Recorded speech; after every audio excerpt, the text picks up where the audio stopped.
Good afternoon. By the time you see this is Dr. John Asplund here on December 4th. Here in my office again, once again. Usually I have the mask on, but for this message I take it off so that you can more easily hear me. Want to talk to you a little bit today about kind of where we've been and where we hope to go.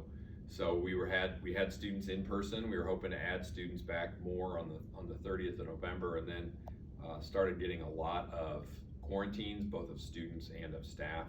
And so it really became necessary for us to pull back because we weren't really going to be able to do what we had planned to do. And we were just going to be doing it just to say we did it at some point. And so we felt like it was better for everybody educationally to pull back and be able to have people work from home and learn from home so that we could ensure that people were actually taking part in the educational process.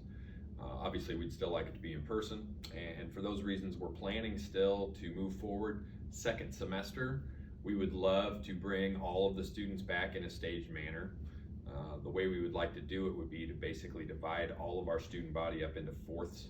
So 25% of the students would come one day a week. So if you were a Monday student, you would come every Monday to school, and then if you were a Tuesday student, you'd come every Tuesday, so on and so forth. And we would leave Friday open for fully virtual for everybody, so that Monday through Thursday we'd have 100% of the students coming. Now, that would be 100% of the students who are willing to come. So we would be then asking parents if you're willing to have your child come back to school. So that survey will be coming at some point, probably either right before or right after the winter break. And what we'll be asking you is, are you wanting to commit to fully virtual or in person, which would be a hybrid of in person and virtual. And we would be asking it for only the third quarter. We wouldn't ask you to commit for the rest of the year. But we would be asking that question so we can plan better. And so how that would work then would be, so your child would come one day a week and would be virtual the other 4 days.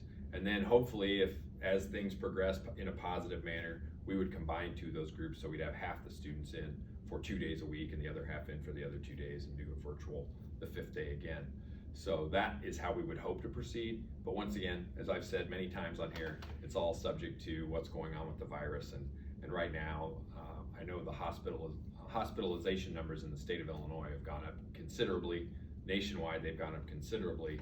We're very concerned in terms of, in a macro view of from the nation, the trend of infections is really skyrocketing. Right now in Knox County, it's holding a little steady, but we're worried that we get a few days past here from Thanksgiving break, and it's really going to start going back up if you follow trends, at least statistically speaking.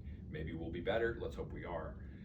And then for everything that we see, then the projections are after Christmas, after winter break, that those numbers will go back up again if we don't do what we need to do to make sure that we keep everybody safe, which is, once again, quarantining yourself with just people that you see every day, your family, as much as humanly possible, wearing a mask when you're outside, washing your hands, making sure you do all the hygiene interventions that you possibly can.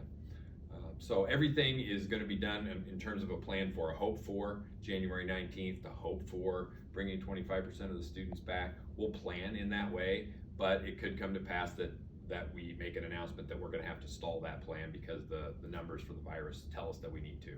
Because if we can't have our staff in the building because they're quarantined, it minimizes the effectiveness of doing in-person instruction.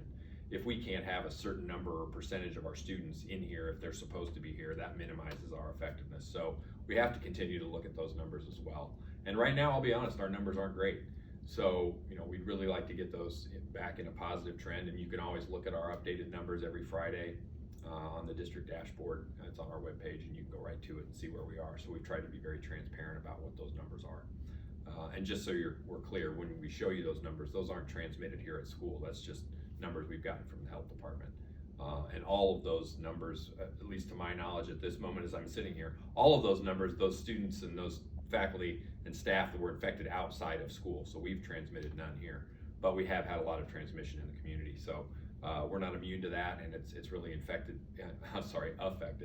our ability to try to be able to bring people back in person. So we're going to continue to plan to try to do that, and I'm just trying to explain as much as I can how we're trying to plan to do that as we go forward, and I'll have more details each week as we move forward. So I guess that's probably enough for today. Signing off on a really beautiful Friday, December 4th, Dr. John Asplund.